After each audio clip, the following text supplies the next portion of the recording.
Greetings, water siblings, and welcome back. I hope you're doing well.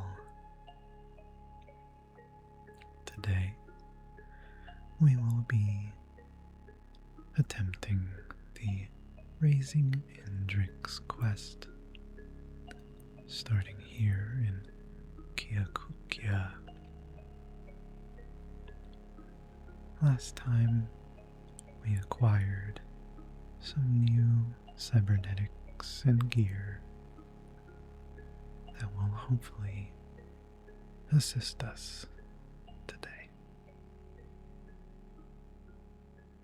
Before we set out, we need to speak with Warden Indrix to remind ourselves where to go, because I acquired this quest some time ago, but did not follow through with it at the time because our party was underleveled.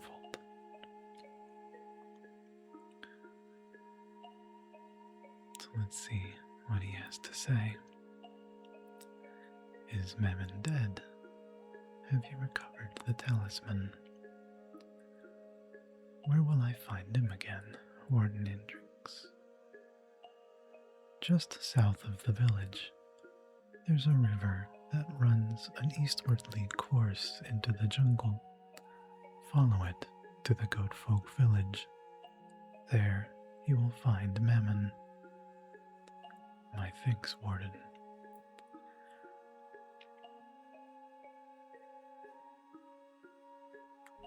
You may have already noticed that you're not hearing any controller sounds as you might normally hear. And that's because I made a mistake when recording this episode, and I am now recording this voiceover after the fact. Thankfully, I still have the gameplay footage, and so I will simply be speaking to you and reading alongside the footage.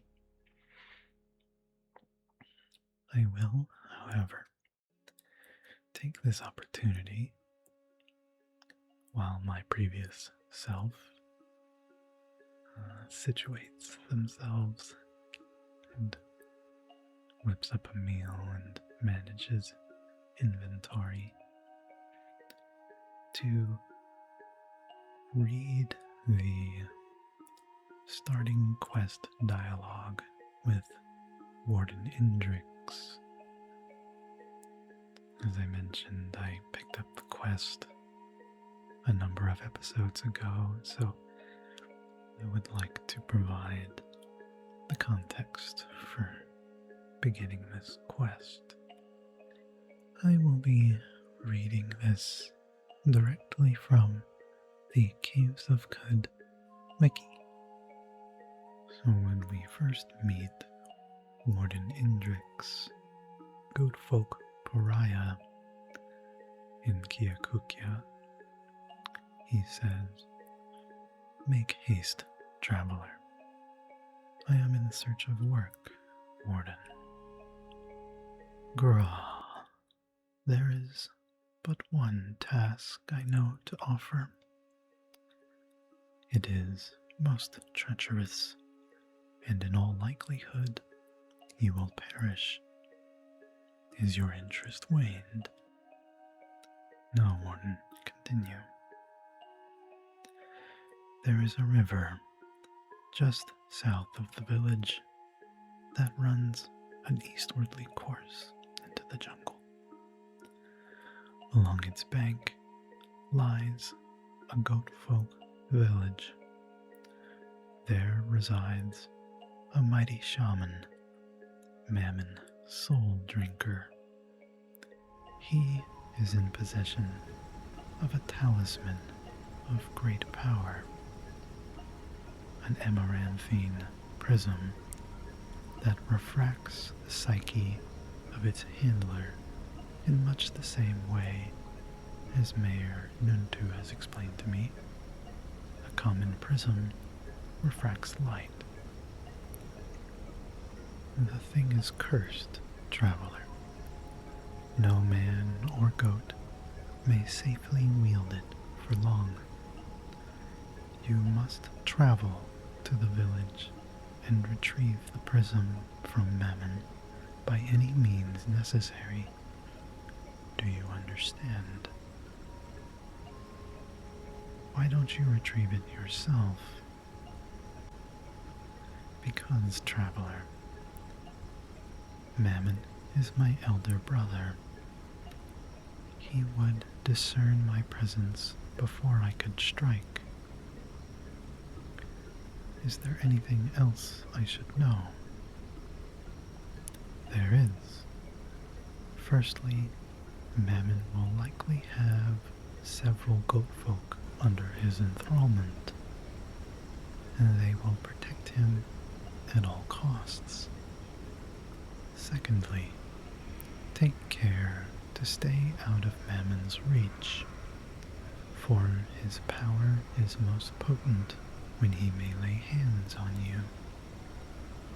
Finally, once you recover the prism, do not under any circumstances wield it. I need warn you of the consequences should you return to me bearing that charm. That is all. Are you willing? I am willing.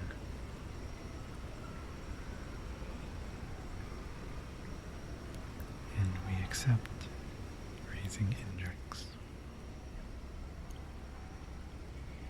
And so, following the warden's instructions, we are traveling along the river south of the village, heading east.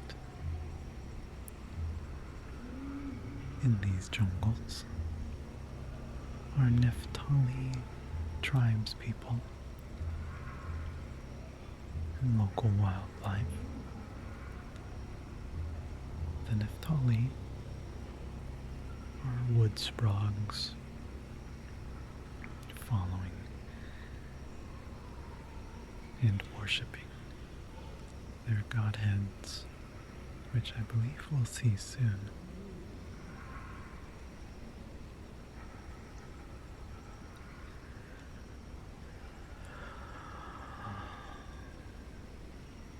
These Neftali seem to be in a scuffle with Quillipede and some skunks,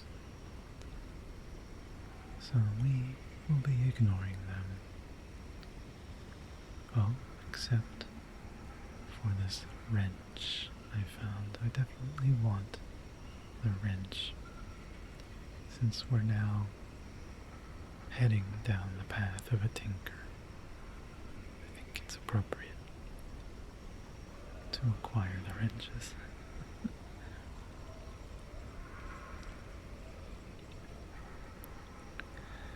I'm curious to know what you think of this format. Recording after the fact. I'm happy I was able to read that quest text since I missed it. And maybe it was good luck, in fact, that I lost the original recording.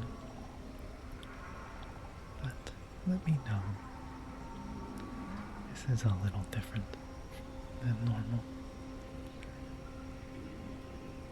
Honestly, I'm just glad I didn't lose everything.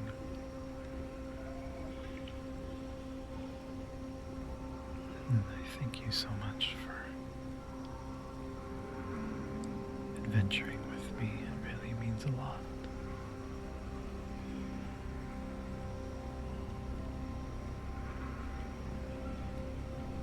As we pass through the jungle, following the river, there isn't a lot going on. I suppose in a normal difficulty it would be, well, it would be a lot different. I've done this quest a decent amount in my time with Caves of Qud, and oftentimes these goat folk tribes, these clusters of goat folk, can give me a lot of trouble, especially the goat folk sowers who throw explosives, as well as these yurt wardens who carry rifles and other firearms. And most characters starting out don't have a glowing reputation with the goat folk. I'm really happy though that we can just walk past them. And here we have an ice frog. She gulps and shivers tufts off her rime-tarped nostrils.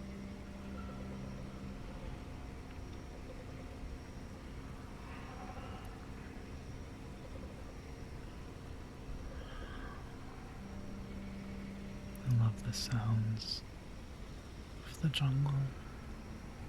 I love hearing all the distant wildlife chirping and cawing. Gloaming beats their wings, and the shattered voices of a trillion worlds ride the current of air and harmonize into one, revealing the following wisdom: the location of some forgotten ruins, which gave us a good chunk of XP, which is why we have gloaming with us. Here's some more Neftali. We'll read some of this. A body time fit to living in the smalls of spiral roots is kept warm by a layer of symbiotic moss fur. Bright, scanning eyes peer out the self-same mask of her minion, making her face a blazing portrait of togetherness, laced, burned, and painted to point.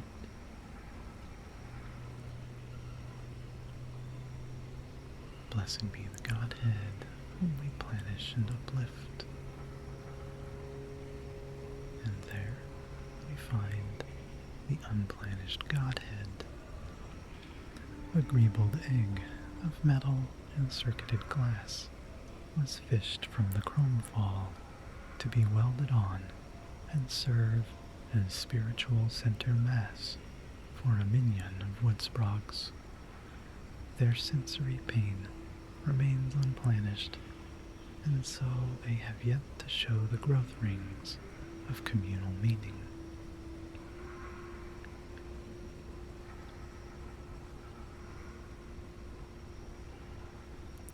Beep boop. Remain ever rustless, Godhead. It's interesting they'll sell us scrap. I wonder if it's just us picking scrap off of them, but we pay them in water, seems like. Well, we'll leave them be.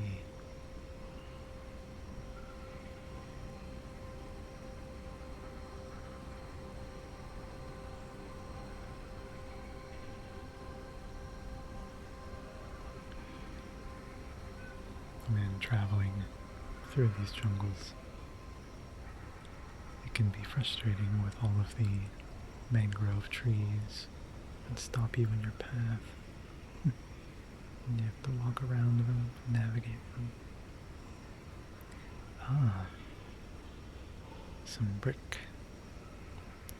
rectangles tessellate the path.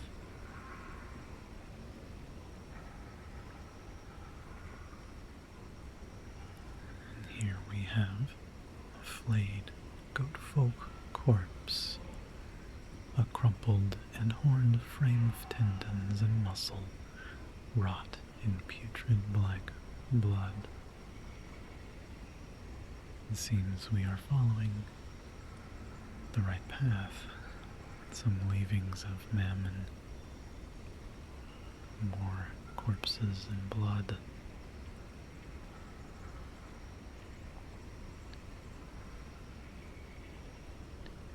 Inside the chest, we have a sheaf of blood-stained goatskin parchment.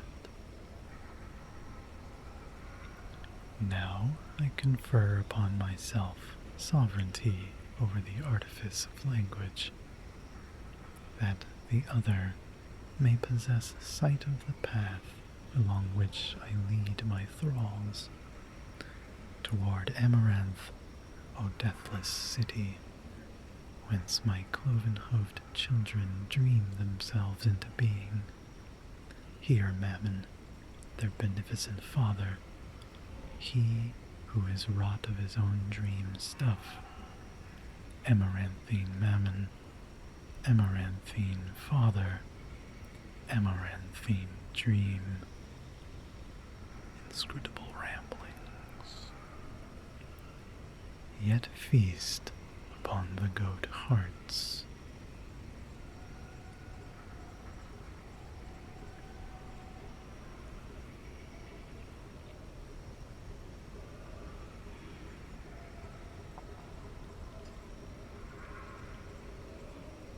And then we'll take this stuff. Okay. We continue. There's a path, but following the river just so.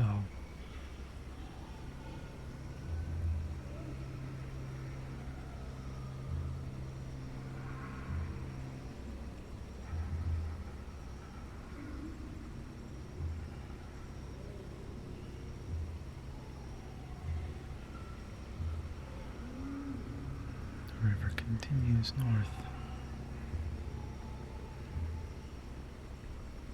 But that was the only sign of Mammon we've seen, so it must be close.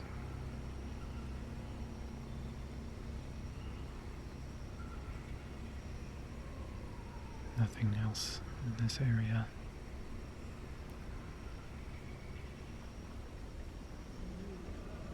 I remember checking to make sure, in case there was more clues. Oh, there's another goat folk. Maybe we follow them, yeah. More Naphtali. But we lost the goat folk. Oh, there they are.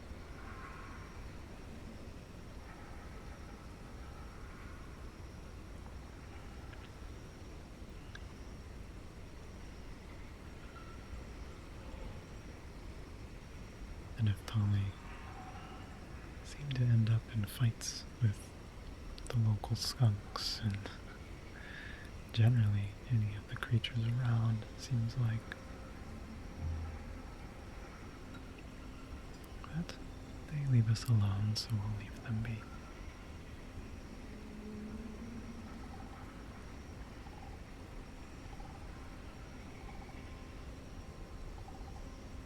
Nothing else in this area.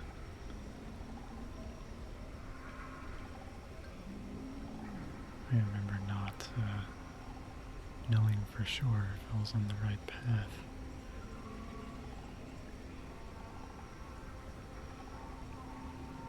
So we continue following the river.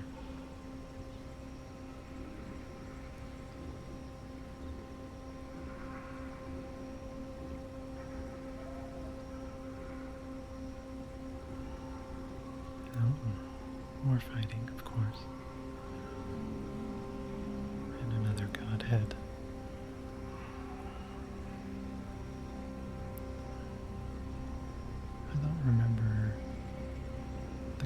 isn't being so common. Though I suppose I'm only in this area when doing this quest.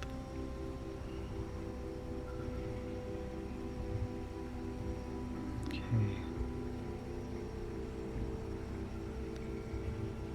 We have blood-stained trees and blood in the water. We have found here a wild-eyed water merchant. Bright glints in the rapture-stapled eyes of an anemic water merchant give you sudden pause. He is apparelled in a patchwork of cloak shreds, and despite the lake of sweat settled on the oily sediment of his skin, his mouth is parched in fissures after days of refusing to drink the very life water he peddles. Improbably, his countenance still manages a hue of glee, glistening in the fire of a secret unshared.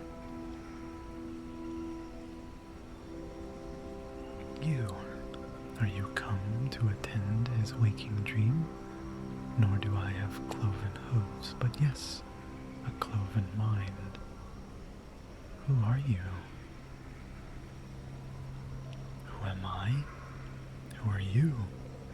What does it matter? You and I are nothing. The most insignificant afterthoughts of an amaranthine shade. What are you talking about?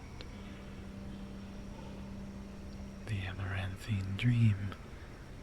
The heights within ourselves we might yet reach with his guidance. There it is in all of us, shades of our elder selves. Within each man, a goat. Within each goat, a man. I must talk with the shaman mammon soul drinker. You don't talk with that man goat. You listen to him. Thank you for that, water merchant. Let's see what you have to trade. Lots of limbs of Neftali and Goldfolk. This merchant's prices are, well, let's just say not the most favorable, but it does have a lot of blood and a cybernetics wedge for, I'll take it back, a steel actually for the wedge and the blood. And of course, I will take them.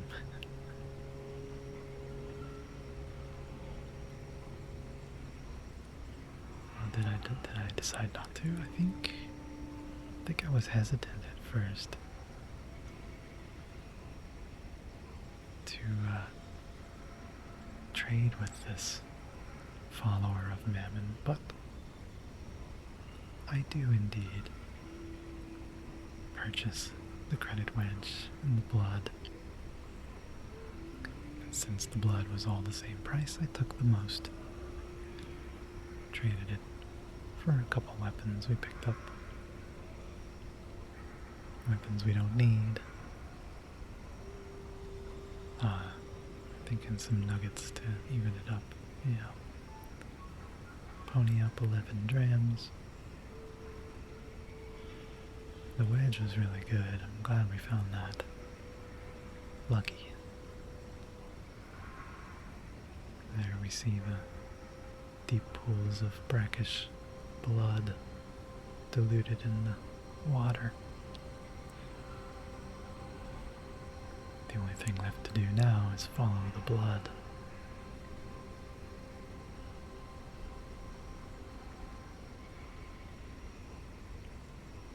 That tile is so full of blood. It's blood first, over water. We discover the village lair of Mammon's Soul Drinker. Nice, and here we are. Here's a goatfolk thrall among other thrall corpses and blood. Mammon is around here. Ah, and there he is, off to the side. Mammon's soul drinker, legendary goatfolk shaman. Mammon stands nearly a head taller than his kin and broader at the shoulders. Great tufts of blood-matted hair, some of which is braided, tassel out from his head and chin, and a tattered crimson headdress hangs from one of his colossal horns. In long swaths on his bare chest, the fur is scorched and the skin flayed. He wears a sarong wrapped about his waist, its wool fibers sodden with a foul, inky liquid. His face is a vision of madness, at once the countenance of a rapturous crone and a child in fright. Mammon is, of course, loved by his followers, hated by the daughters of exile, and disliked by Cragmensch for disparaging a famous poet. Mammon has the amaranthine prism equipped, and is thankfully neutral to us. So let's head over and speak with Mammon.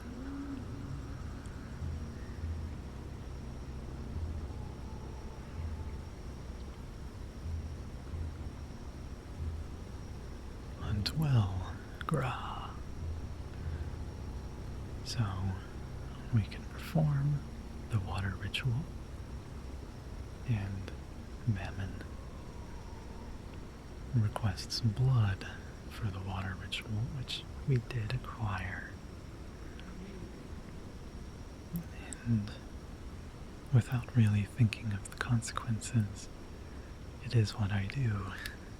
You share your blood with Mammon's soul drinker. Live and drink, blood sib. I think initially, when I performed the water ritual, I was hoping to trade Mammon or somehow acquire the amaranthine prism through means other than murder. But as you will soon find, it is not something that we can do so easily. We are water bonded with Mammon, so we have placed ourselves in somewhat of a pickle, because killing Mammon will break our sacred covenant, and breaking the oath of the water ritual will cause all factions to lose reputation with us. We will be dubbed Oath Breaker if we are to kill a water sibling. So now I have made it extremely difficult for myself to acquire the amaranthine prism. I have a love injector, and I considered using it, but I also have proselytize, which is worth trying, at least. And it worked. you convince Mammon Soul Drinker to join you.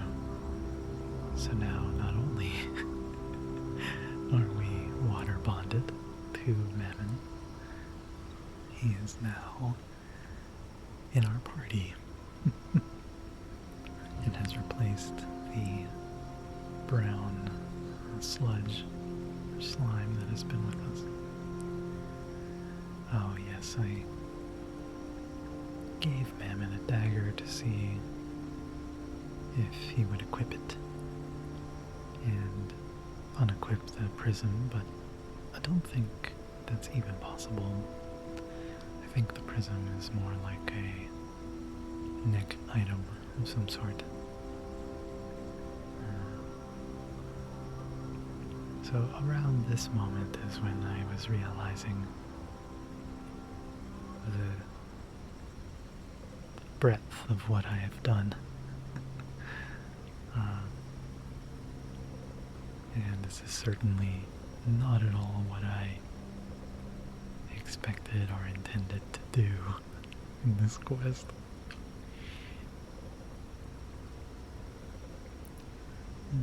For a little while here, my previous self roams about and contemplates the next course of action and collects loot.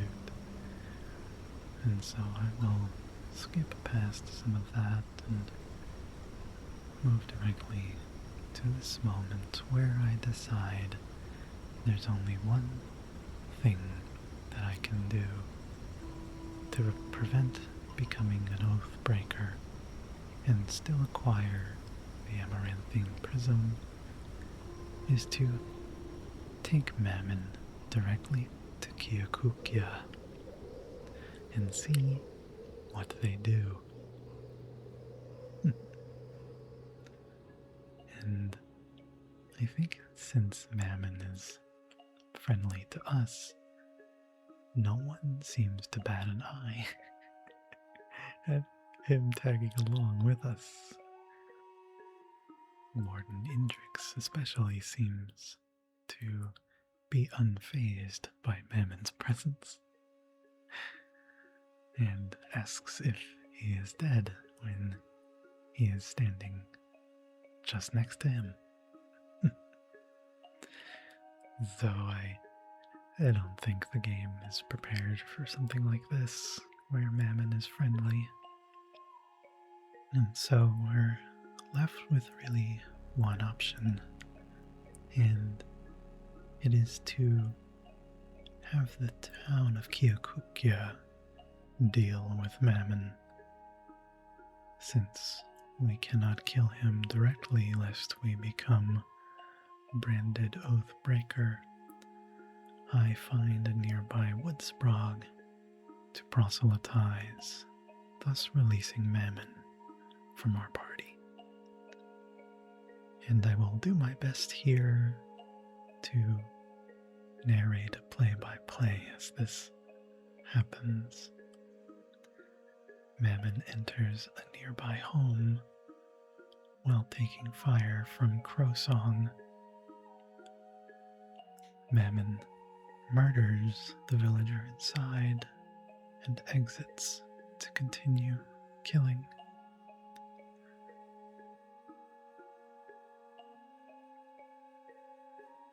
Crowsong begins fighting Mammon in melee combat.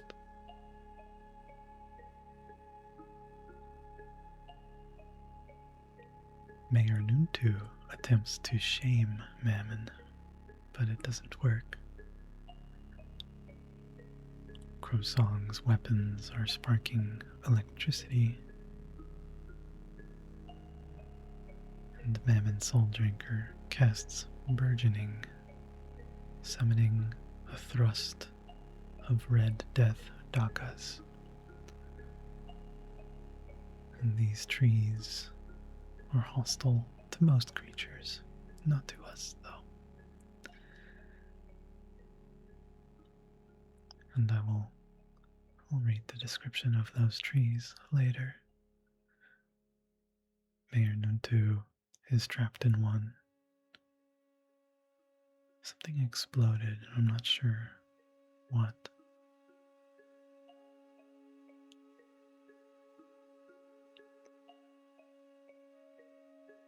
The fighting continues. Both Crosong and Mayor Nuntu are stuck in the trees, while I try and keep a distance from the fighting.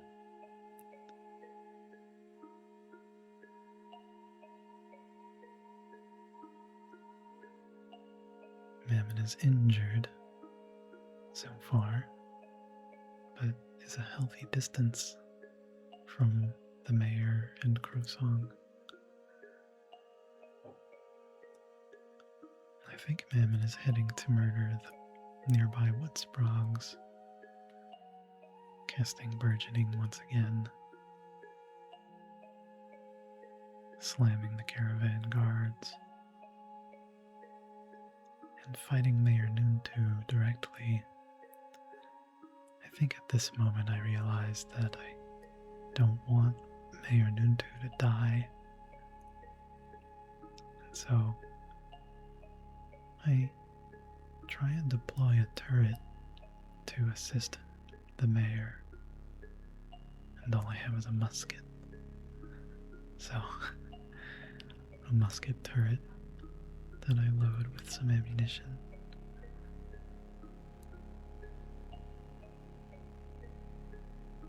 Let's see.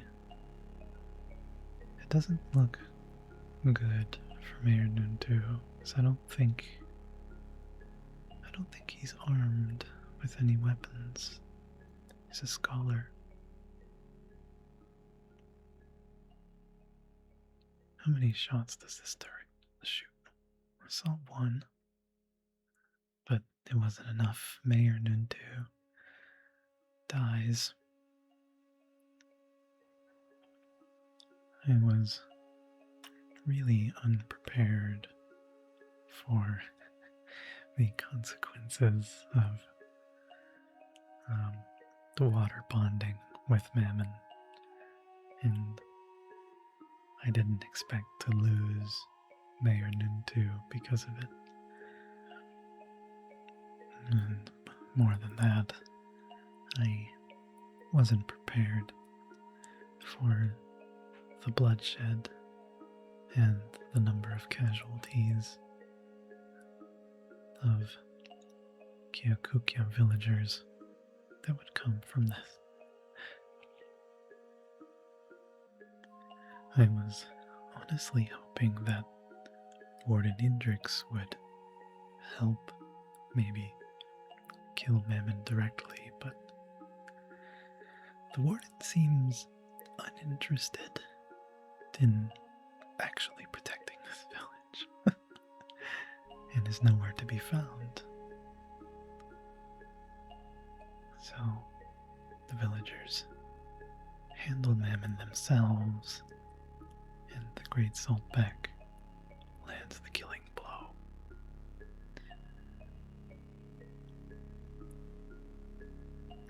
The village of Kyokukia was saved by a Great Saltback, and here is the amaranthine prism.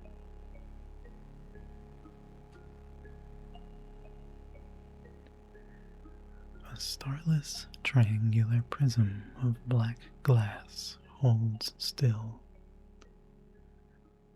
and the prism has a story that we can recall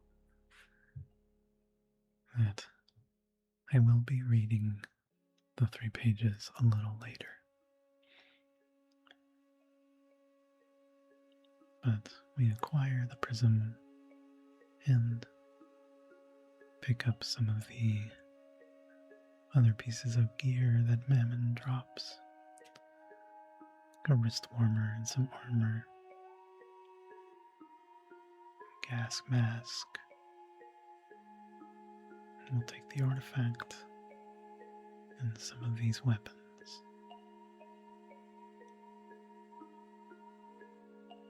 The hostile trees are still attacking the villagers, and hopefully they won't take too many lives. And since Mammon was killed by the saltback, it did not break our water bond, and so we're A-okay. Picking up some gear here from somebody else that died in combat. And we are overburdened. So I need to drop some things. All these weapons are weighing me down. But I think I also picked up some heavy items. Yeah, the carbide plate armor and the fullerite gauntlets both weigh a lot. So drop those and probably pick them up later. Irritable palms are harassing the saltback. But I'm confident in the saltback's ability to stand their ground. They are massive creatures, after all.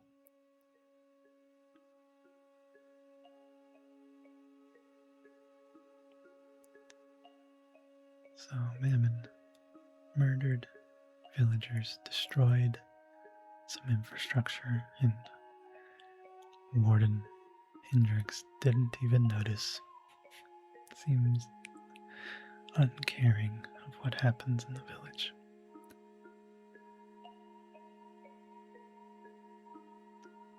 But we do need to return the prism and complete the quest. But before we do that, let's take a look at the prism and recall its story.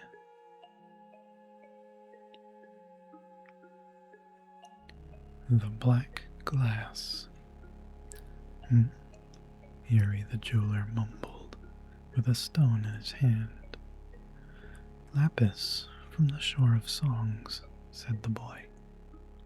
And, Jasper, red rock. Yuri furrowed his brow. Don't heed the tale of every thirsty fool, boy. The boy seemed to ignore him. He pointed to a small, dusky shard the jeweler kept in a file on the high shelf of a pine cabinet. Did it madden Priam, truly?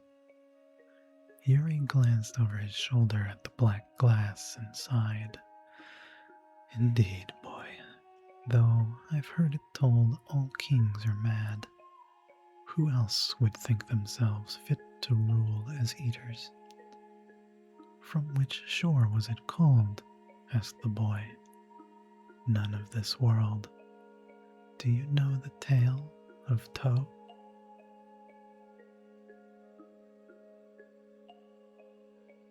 No, the boy lied. When the eaters lived and skirt the stars, they visited the worlds of 1,000 different beings, and those beings likewise visited our own world. Several of those beings had assembled a coven that spanned the firmament, and they welcomed the eaters into its fold. For ages, the civilizations of the coven knew kindness and prosperity, and to all reaches of the clustered cosmos did the domain of the coven stretch. One of the beings of the coven hailed from a far-away and darkling star. With its mind it could fold the fabric of space and time as you or I might fold a supper cloth. To the coven, it was known as Toe. For reasons we can but fathom, the civilizations of the stars indicted Toe. It was the will of the coven that it be held on our very world in the bondage of the eaters. they contrived for Toe a prison from which it could not fold itself away, and there Toe languished for eons. In time, the eaters left or perished, and the coven was forgotten to our world. Yet here, Toe remains imprisoned. And what of the black prism? Asked the boy.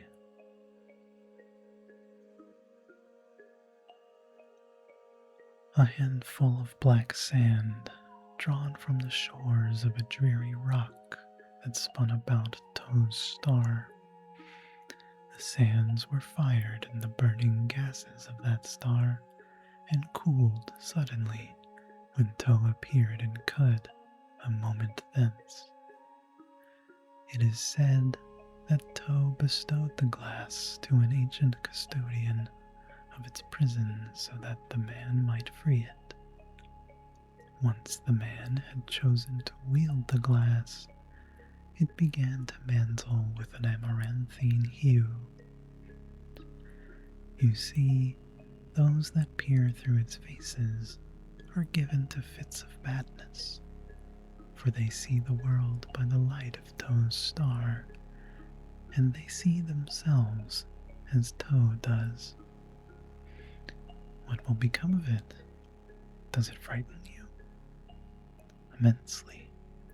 I mean to see it destroyed, but it bears the properties of no earthly glass, and my guild would never forgive me if I forsook the chance to study it first. It was the jewelers who bartered the thing from Priam's grieving sister. Now, enough of this splendor. You are to study still. Yuri lifted another stone. But the boy's eyes stayed fixed on the prism.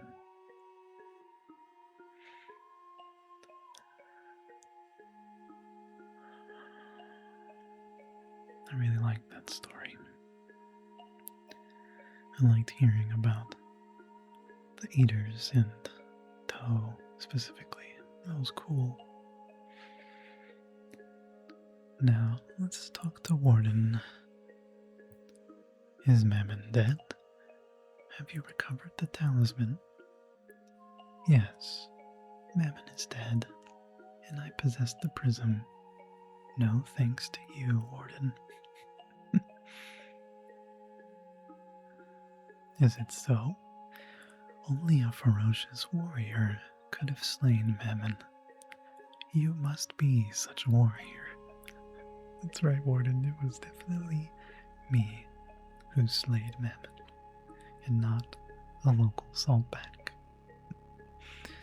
Now hand over the prism and choose your reward. Here we can choose to keep the prism and fight the Warden, but no, we are to complete the quest. Warden Indrix takes the prism, and we get a delightful selection of weapons, a data disk, a pair of 9-fold boots, or a wrist fan. I considered taking the data disk, but we already have a recycling armor piece, so that will be okay. The second priority would go to rarer artifacts that we can toss into the well or dismantle. And we have the electrified sturdy fullerite maul, the lacquered 9-fold boots, or the wrist fan, and the 9-fold boots have a rarer bit to collect. So I think we're going to go with that one, yes. And we receive a lot of XP and gain some levels. Well, we gain a level and our party gains one as well. Our reputation with the villagers of Kyokukia and the wardens go up. Yes, and our party gains lots of levels. Excellent.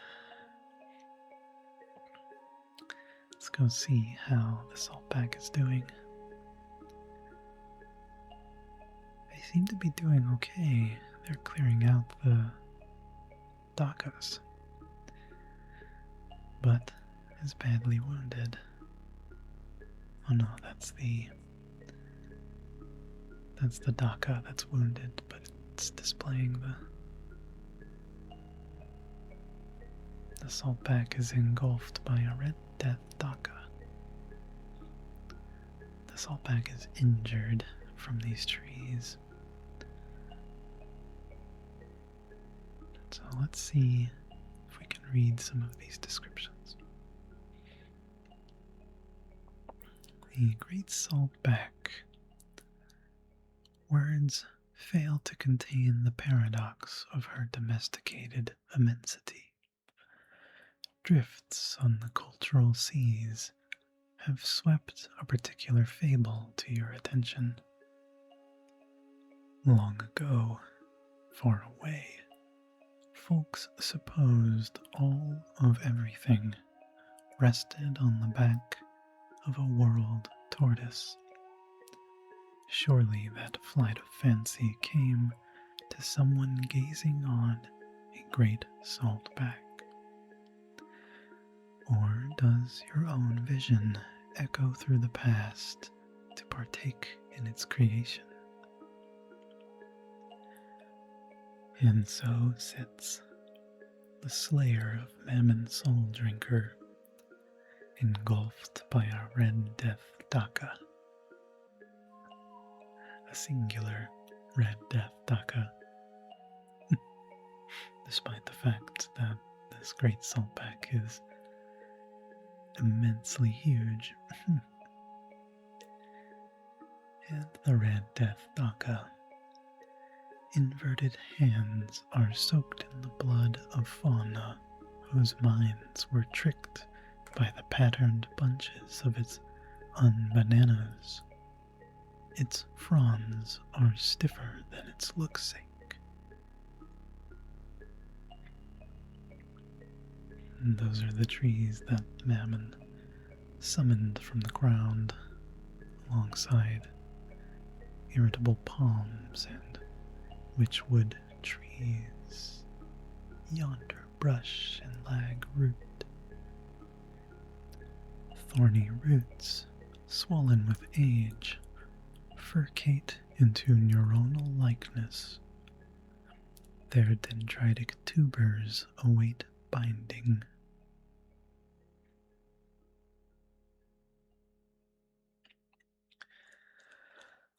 And so we are left with the aftermath of our choices. Sorry, I don't mean to implicate you. This is entirely my fault. And despite being water siblings with Mayor Nintu, I decide to loot his dead body, taking his valuables, his food, and his hat. Though, of course, we'll leave him clothed. Up here is another victim of Mammon's Soul Drinker. Crosong's body that has a light obfuscating lens. A torso-length lens, haloed in refraction waves, is suspended in midair. So we'll take that. Crosong seems to have died in the grasp of those red death dakas. And so all of Crosong's items are covered in sap and blood. And again, showing little remorse, I take all of Crosong's armor and weapons. my intent is to use this opportunity, this extra loot, to throw into the sacred well. And I hope, after this historic event where Mammon Soul-Drinker was loosed upon the village of Kyakukia, I hope that the artifacts that I have collected here will be enough to raise my reputation with the mechanimists to a better place so that I can enter Bethesda Susa safely. At least I hope so. If it doesn't, that's okay. We'll at the very least be a lot closer to the right reputation level. And so that about brings us to the end of this video. And while my previous self sells a few items to your all here, I wanted to thank you for watching and listening. I know today was a little different than usual, but I'm glad at the outcome, and I love creating these kinds of stories in Qud. And it's one of the many reasons why I love this game so much. The fact that I was able to share blood with Mammon and bring him back to the village and cause complete chaos. It's just so fun. And I had a lot of fun making this video. In the next video, I will be processing all of our spoils, reading their descriptions, and heading to the 6-day stilt to toss our artifacts into the sacred well. And if luck is on our side, perhaps delve once again into Bethesda Susa. Until then,